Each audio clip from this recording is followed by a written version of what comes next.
Hello, Sold viewers. Big Ronnie here with another Sold Stay at Home Series interview. Today is Sunday, May 17th, 2020.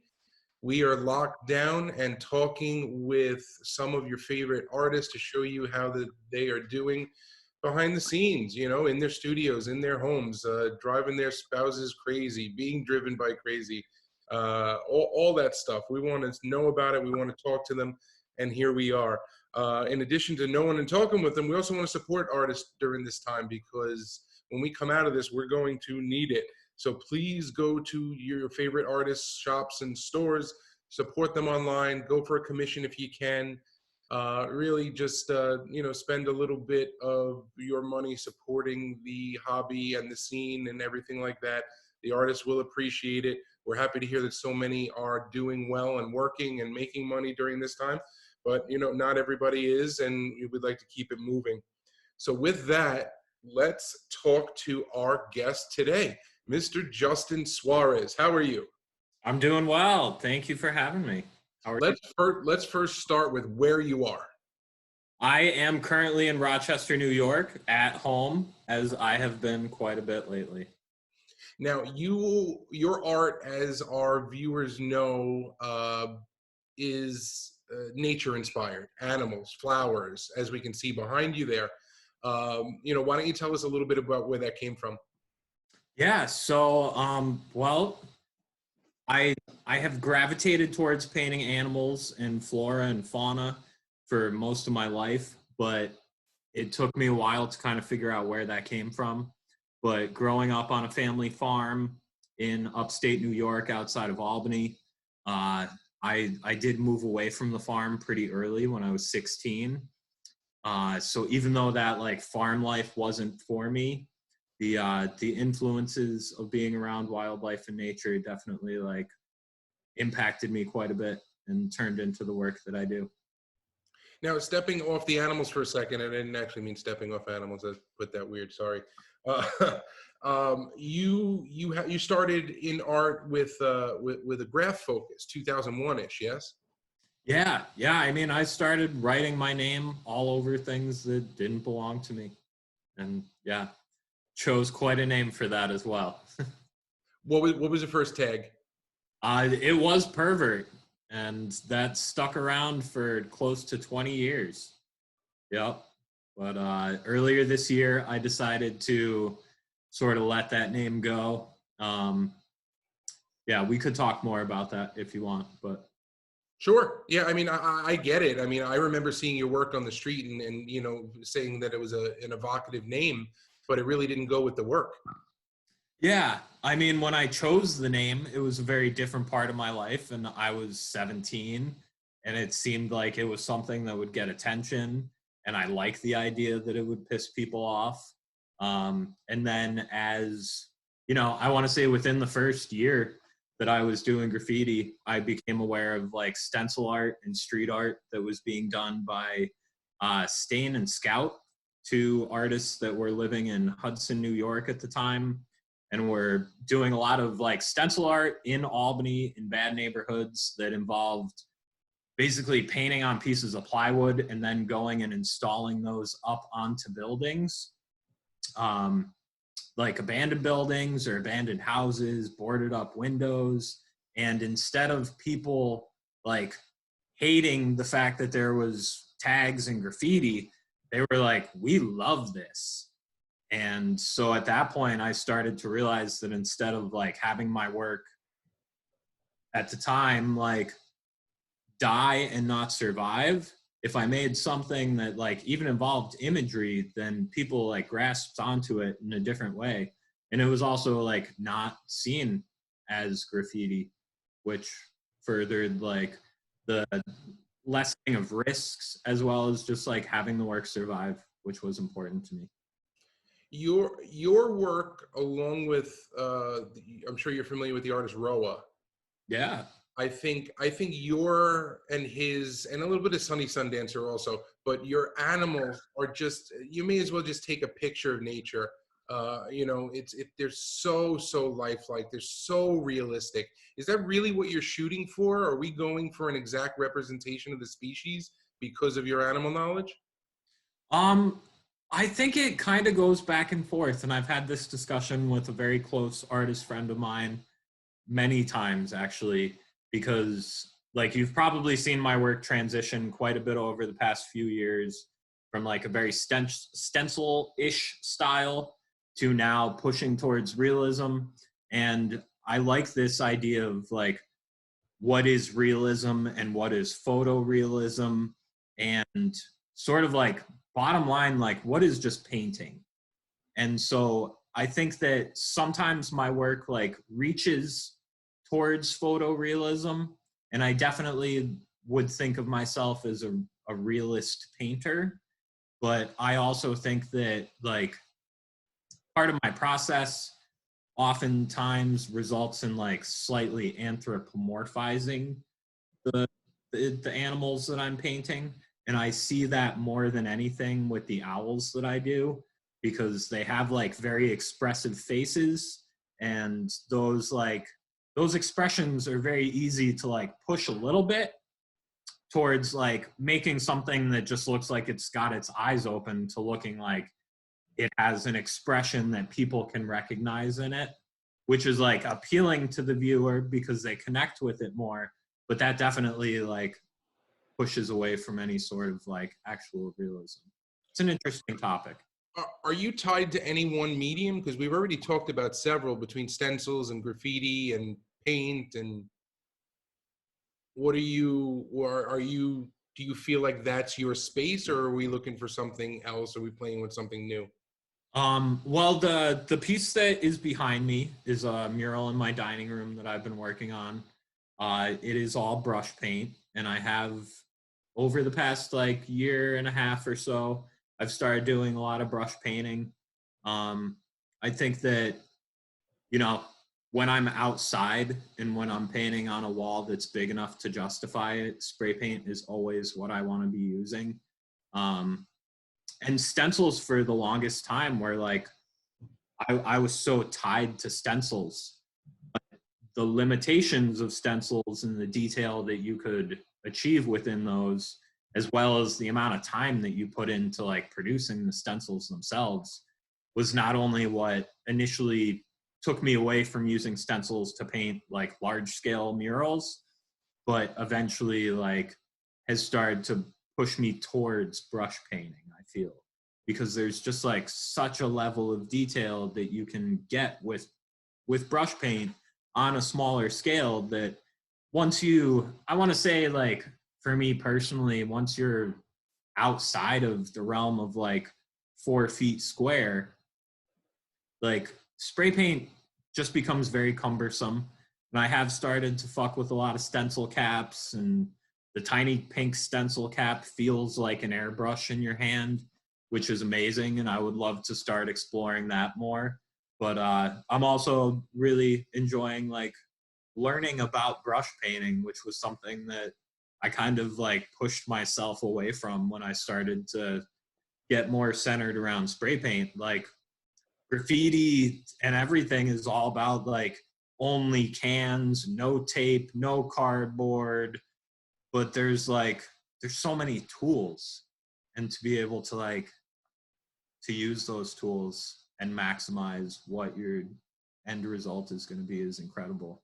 But that said, like trying to brush paint something, I've put probably 30 hours into what's behind me at, I'd say like 6 feet tall, 4 feet wide.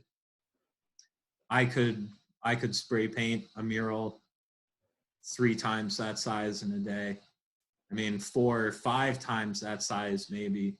Like spray paint is it's such an immediate medium. It comes out fast. It's opaque. It lays down quick. It dries fast. Working with brushes, and also oftentimes for me, not the best quality products. I use a lot of house paint. Sometimes you have to layer the paint 3 times before it like becomes opaque over the surface. And then when you're trying to blend, like what you could take and just like side can a little blend with the spray cap, you have to like make sure that all your paint is wet, and acrylic paint can be a hard medium to fight with in that way. I saw on your website that you described yourself Raptor-like. Is that pure predator, or is that just, I'm up here, I see you? Where does that come from, calling yourself a raptor? I mean, I think it's like raptors have been a huge part of my life for a number of years between the work that I do at Wild Wings, the Bird of Prey Sanctuary, as well as before that, like painting itself.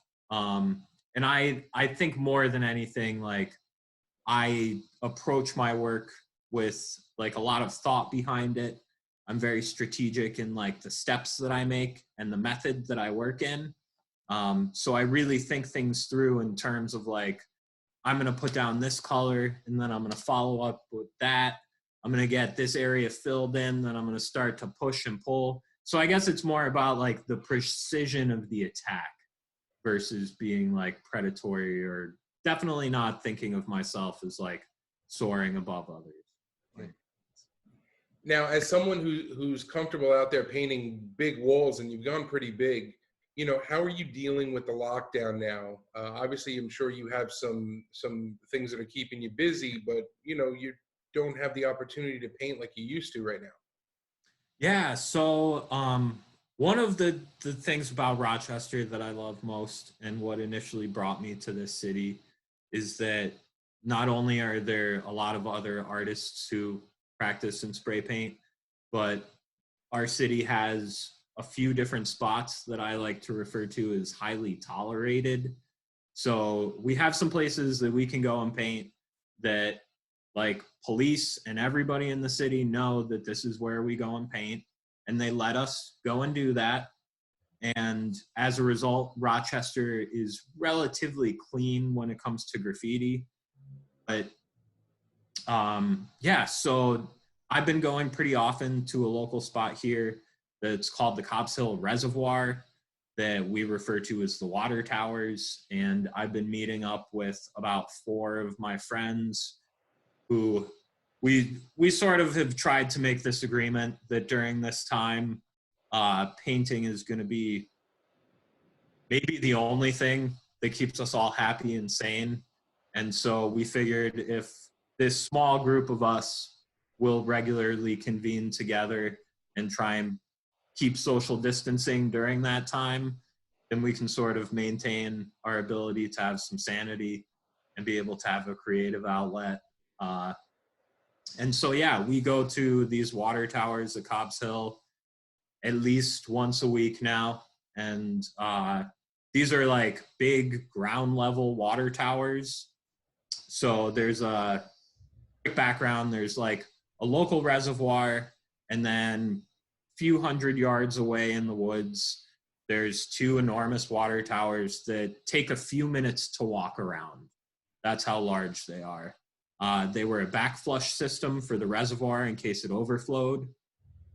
But for longer than I've lived here, which has been like 14 years, there's always been people going and painting there.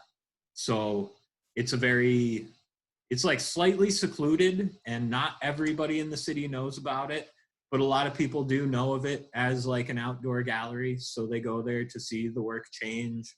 A lot of little kids who find spray paint cans in their parents' garage go and write funny messages over the work that we do sometimes.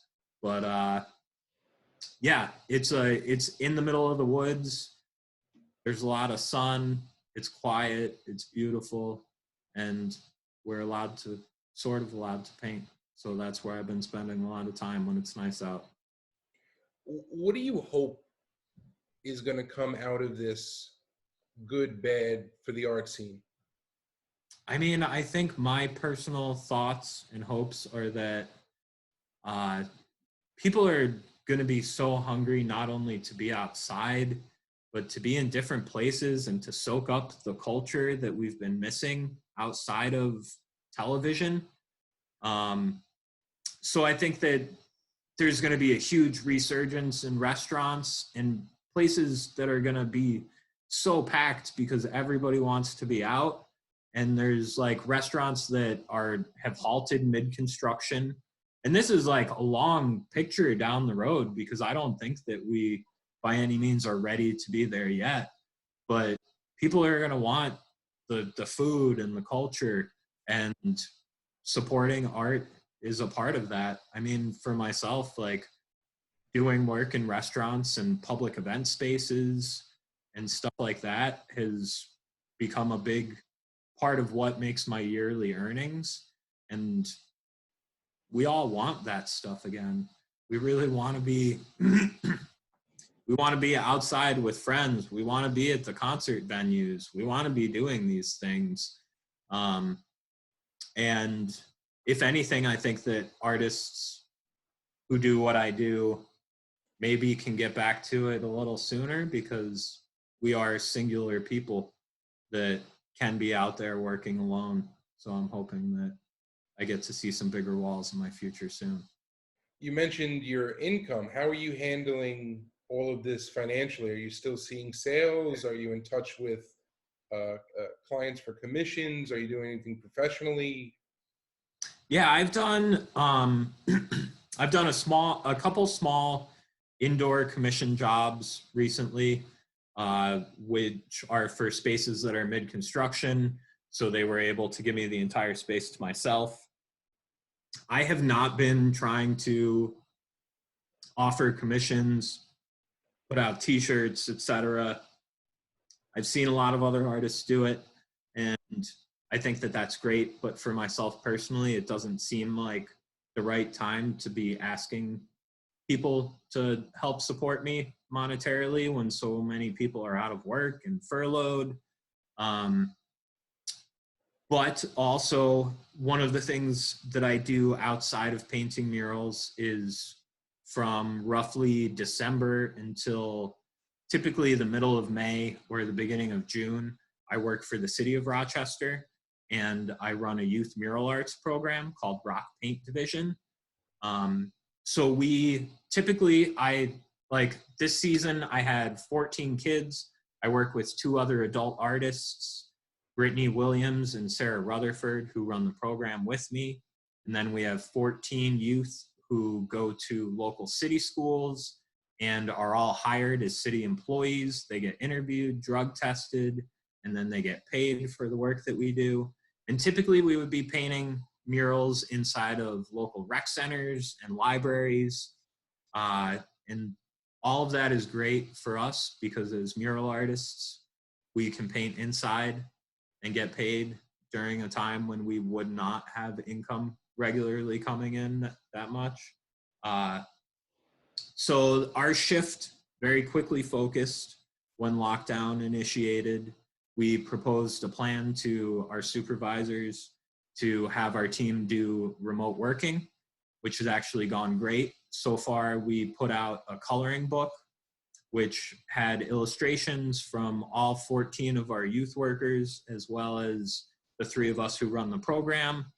The city printed 3,000 copies, which were distributed with free meals that are being given out at local rec centers and schools. We're working on a second coloring book.